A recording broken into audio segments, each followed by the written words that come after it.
मुझे अभी हमारे पास एक क्वेश्चन है, 8 की पावर x की पावर 80 प्लस 1 अपॉन x की पावर 80 इक्वल टू 702 702।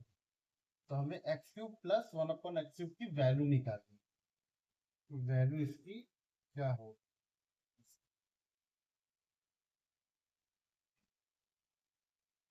जब भी इस टाइप का क्वेश्चन आए ना, तो इन्हें हमें डायरेक्ट सॉल्व नहीं करना होता, इसमें हमें दिमाग लगाना होता है, थोड़ा out of the box approach हमें डालना होता है। चलिए अब शुरू करते हैं हम। तो मान लेते हैं कि x की पावर 6 प्लस 1 अपॉन x की power 6 equal to t। Now अब दोनों साइड को हम क्यूब करेंगे। Cube t cube equal to x की 1 अपॉन x प्लस 3 x की पावर 6 1 अपॉन x की पावर 6 x6 प्लस 1 6।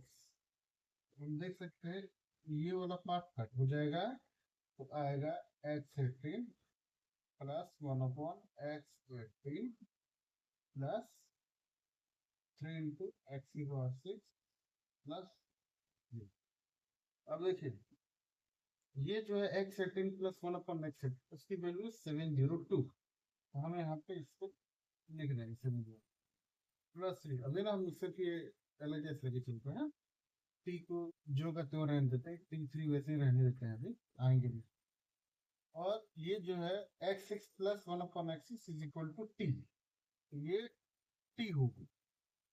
अब देखिए 702 plus 3t equal to T cube, ये वाला पार्ट आ गया है। अब हम क्या करेंगे, इन दोनों को इधर लाएंगे। t3 minus 702 minus 3 equal to 0। Exchange कर दिया है, क्योंकि अगर ये जब इधर आता तो ये भी 0 होता। तो 0 को इस तरफ कर दिया और ये जो माइनस का कुछ वैल्यू है इसको इस तरफ कर दिया।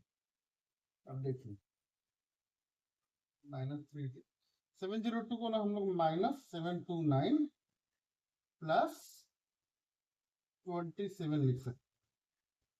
ठीक है, जब 729 में 27 माइनस होगा तो ये 702 ही बचेगी। अब यहाँ पे देखिए कुछ चीजें ध्यान देने वाली। T cube minus 729 minus 3t plus 27। अभी हम लोग अब सिर्फ LHS लेके चल रहे हैं, जीरो ज्यूम लेके चलते हैं, जब आएगा तो फिर जीरो का यूज कर लिख ही लेते हैं जीरो। अब देखिए टी क्यूब माइनस 729, तो जो 729 है ना वो 9 का क्यूब है। देखिए 9 का क्यूब है, तो यहाँ पे t3 9 का क्यूब, ये वैसा का वैसा, फिर ये जीरो होगा। फिर इसमें हम देखेंगे वो वाला फॉर्मूला यूज करेंगे, A cube minus B cube. ये वाला formula, sorry, A minus B into A square plus B square plus A B, ये वाला। तो जब इसको हम यूज करेंगे यहाँ पे तो ये होगा, ये 90 81 80 प्लस 27 0 मतलब 3 minus 9 T square plus 90 plus 81। और इसमें से माइनस हम 3 कॉमन 3 लेंगे तो ये भी टी माइनस 9 होगा।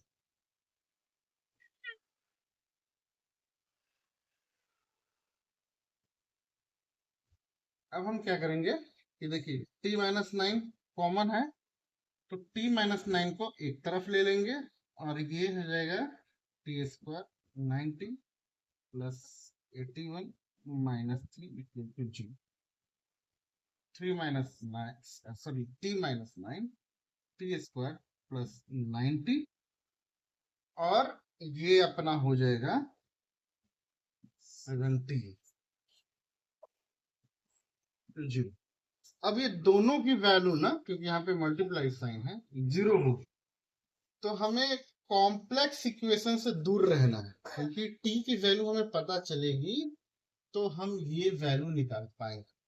अगर हम लोग इस इक्वेशन को फॉलो करेंगे, मतलब इसको इक्वल 0 करके करेंगे, तो टी की वैल्यू निकालने में बहुत समय लग जाएगा, कॉम्प्लेक्स होगा। तो हम लोग इस चीज को साइड करके हम लोग टी माइनस 9 करते हैं और इक्वल टू 0 करते हैं, तो टी इक्वल टू 9 हो जाएगा।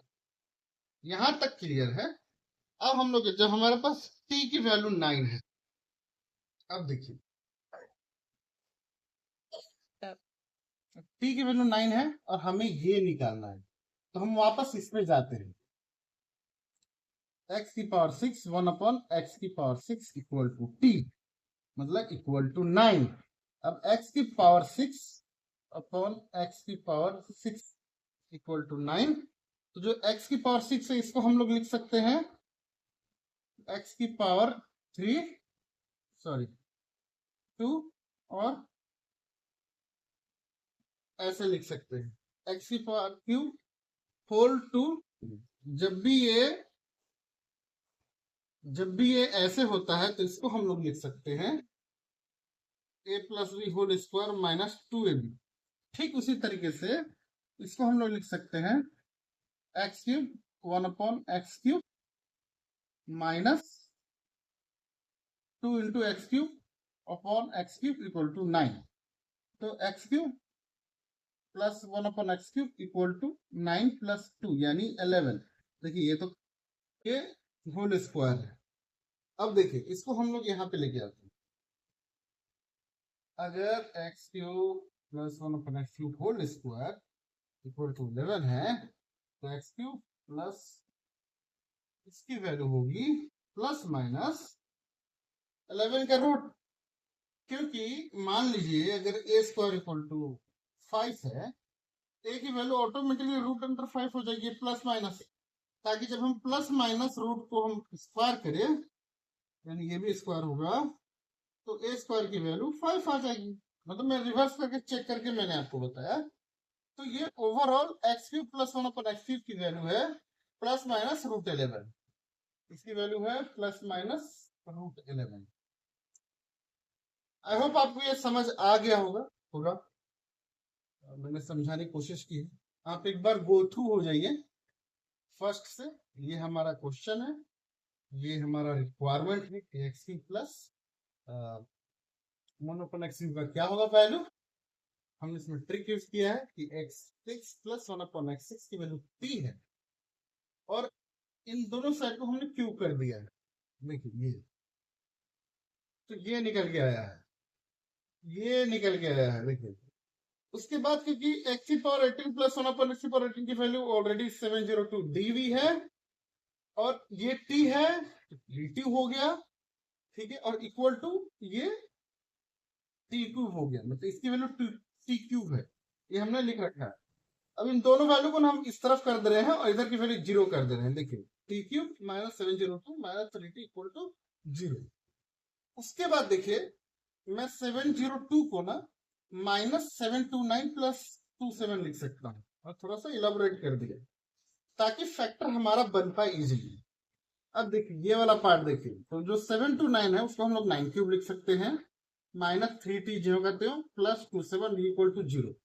हमने माइनस 3t कॉमन ले लिया, इसको बाइफरकेट किया, और ये into t square plus 90 plus 81। देखिए ये जो मैंने कहीं लिखा था क्यूब का क्या होता है वैल्यू, एक्चुअली मैंने रब कर दिया। देखिए क्यूब का ना A cube minus B cube का होता है A plus B, A square plus B square plus A B, वही चीज मैंने लिखी, और ये वैसा का वैसा रह गया। फिर इसको हमने नीचे लिखा और टी को मैंने कॉमन लिया। अब मैंने क्या देख रहा हूँ, और ये 0 का 0 रहेगा, ठीक, टी माइनस 9 में कॉमन है, ये कॉमन हुआ, ये आया एक इक्वेशन, ये और ये एक इक्वेशन हो गया, t minus 9 into t square plus 90 plus 78 equal to 0। अब हमें टी की वैल्यू निकालनी है ताकि हमारी जो रिक्वायरमेंट है x3 plus 1 upon x cube का वैल्यू हम निकाल सके। अगर हम इसको 0 लेंगे ना तो बड़ा कॉम्प्लेक्स इक्वेशन हो जाएगा, तो हमें इतना कॉम्प्लेक्सिटी में नहीं जाना है, समय कम होता है एग्जाम में। तो t minus 1 equal to 0, t equal to 9 हो गया। अब ऑलरेडी हमारे पास x की पावर 6 प्लस 1 अपॉन x की पावर 6 इक्वल टू t है, 9 है, हमने इसमें whole square as a formula use किया, ये वाला देखिए, ये वाला हमने फॉर्मूला यूज किया, और 9 का 9 रहा। लास्ट में देख रहे हैं x cube plus 1/x³ whole square, 9 + 2 आ गया, क्योंकि ये जो कटा है ना, ये -2 इधर आ गया, 11 हो गया। अब हमारे पास ऑलरेडी जब x³ + 1/x³ स्क्वायर की वैल्यू 11 है, इसका स्क्वायर जब हम हटाएंगे तो ये ऑलरेडी इधर ना राइट साइड में स्क्वायर रूट आ जाएगा प्लस माइनस। तो हमारा जो वैल्यू है x³ + 1/x³ का, वो है +- √11।